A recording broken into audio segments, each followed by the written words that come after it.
আসসালামু আলাইকুম, আমি অ্যাডভোকেট আইমান রহমান খান, ব্যারিস্টার এট ল।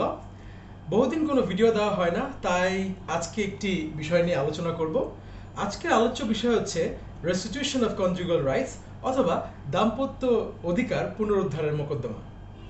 এই দাম্পত্য অধিকারের পুনরুদ্ধারের মোকদ্দমাটা শুধুমাত্র পারিবারিক আদালতে এন্টারটেইন করা হয় এবং এই কনসেপ্টটা বলা হয়েছে ফ্যামিলি কোর্টস অর্ডিন্যান্স 1985-এ।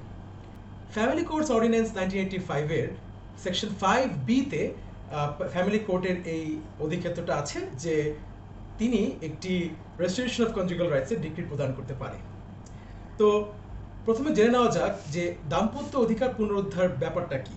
একজন লোকের স্ত্রী যদি কোনো বৈধ কারণ ব্যতীত তার স্বামীর সাথে বসবাস করতে না চায় অথবা তার কোনো বৈধ কারণ ছাড়া সে তার স্বামীর সংসার থেকে আলাদা হয়ে যায়, তখনই একটি স্বামী তার স্ত্রীর বিরুদ্ধে আদালতের মাধ্যমে এই দাম্পত্য অধিকার পুনরুদ্ধারের মোকদ্দমা করতে পারে।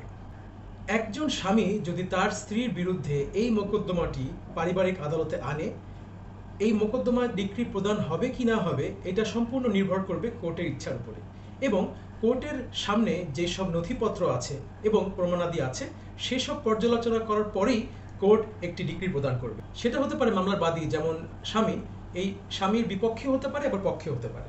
এই ধরনের মোকদ্দমা কোর্টে আনতে হলে আপনাকে প্রমাণ করতে হবে যে আপনার দিক থেকে আপনি ভালো আছেন, আপনি আপনার স্ত্রীর ভরণ পোষণ দিয়ে আসছেন, আপনি আপনার দেনমোহর ঠিকমতো পরিশোধ করেছেন এবং আপনি তার উপরে কোনো ধরনের নির্যাতন করছেন না। এই সব দিক দিয়ে যদি আপনি ঠিক থাকেন, তখন কোর্টের আর কোনো কারণ থাকবে না আপনার পক্ষে ডিক্রি না দেওয়ার।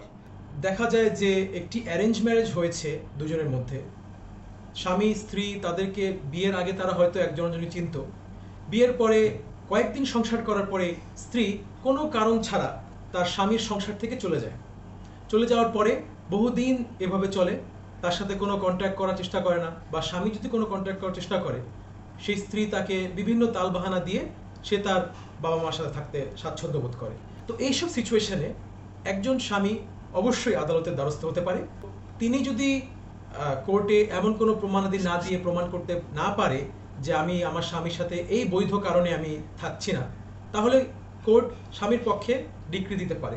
এই ডিক্রি হতে পারে যে কোর্ট আদেশ দিবে যে উক্ত যে নারী আছে তিনি তার স্বামীর সাথে বসবাস করুক। কিন্তু একজন স্ত্রী যদি কোর্টের সামনে এইটা প্রমাণ করতে পারে যে তার স্বামীর সংসারে ফিরে যাওয়া তার জন্য অনিরাপদ হবে, তাহলে কিন্তু কোর্ট আর স্বামীর পক্ষে ডিক্রি প্রদান করবে না। এবং স্বামী যদি কোর্টের কাছে এসে বলে যে আমার স্ত্রী আমার সব ধরনের অধিকার থেকে আমাকে বঞ্চিত করছে, যেমন শারীরিক মানসিক, এবং এই অভিযোগের বিপক্ষে যদি তার স্ত্রী কোর্টের সামনে বলে যে তার স্বামী তার ভরণ পোষণ দিচ্ছে না অথবা যে তার প্রাপ্য দেনমোহরটা আছে সেটাও পরিশোধ করেনি, তাহলে সেটা একটা ভ্যালিড গ্রাউন্ড হিসেবে কোর্ট বিবেচনা করবে। এই মোকদ্দমার মাধ্যমে একজন স্ত্রী আদালত কর্তৃক বিবাহ বিচ্ছেদও যেতে পারে। একজন স্বামী তার স্ত্রীর বিরুদ্ধে এরকম দাম্পত্য পুনরুদ্ধারের মোকদ্দমা করলো এবং স্ত্রী সেই মোকদ্দমাতে অ্যাপিয়ার করে তার যৌক্তিক কারণগুলা তুলে ধরলো এবং সাক্ষী সহ সেটা উপস্থাপন করলো। আদালত সবকিছু নথি পর্যালোচনা করে সকল সাক্ষীর সাক্ষ্য নেওয়ার পরে যে রায়তে পৌঁছাবে, সেই রায়ের আগে যদি স্ত্রী যদি কোর্টের কাছে প্রার্থনা করে যে তিনি তার স্বামীর সাথে আর সংসার করবেন না এবং তাদের বিবাহ বিচ্ছেদ করা হোক, তাহলে কোর্ট সেই মর্মে একটি রায় প্রদান করতে পারে। আসলে বিষয়টা হচ্ছে এরকম যে আদালত কখনো পারবে না একজন স্ত্রীকে জোর করে কারোর সাথে সংসার করানোর। স্বামী স্ত্রীর মধ্যে বিভিন্ন ধরনের অসুবিধা বা বিভিন্ন ধরনের কথা কাটাকাটি হতেই পারে, তবে আদালতের দ্বারস্থ হওয়ার আগে নিজেদের মধ্যে মীমাংসা করাটাই সবচেয়ে ভালো। আপনার সাথে কোনো বিষয় যদি আপনার স্ত্রীর মিসআন্ডারস্ট্যান্ডিং হয়ে থাকে, আমার মতে প্রথমেই সেই বিষয়টা তার সাথে আলোচনা করা উচিত। এখানে থার্ড পার্টিকে ইনভলভ করার কোনো প্রয়োজন নেই।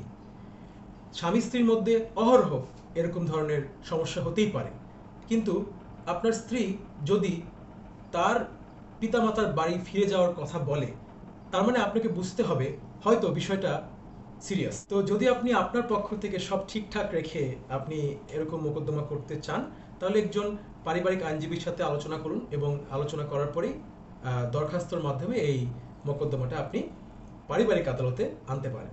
তো আজ তাহলে এই পর্যন্তই। পরবর্তী ভিডিও দেখার জন্য চ্যানেলটিকে সাবস্ক্রাইব করুন। এবং পাশে থাকবেন। ধন্যবাদ।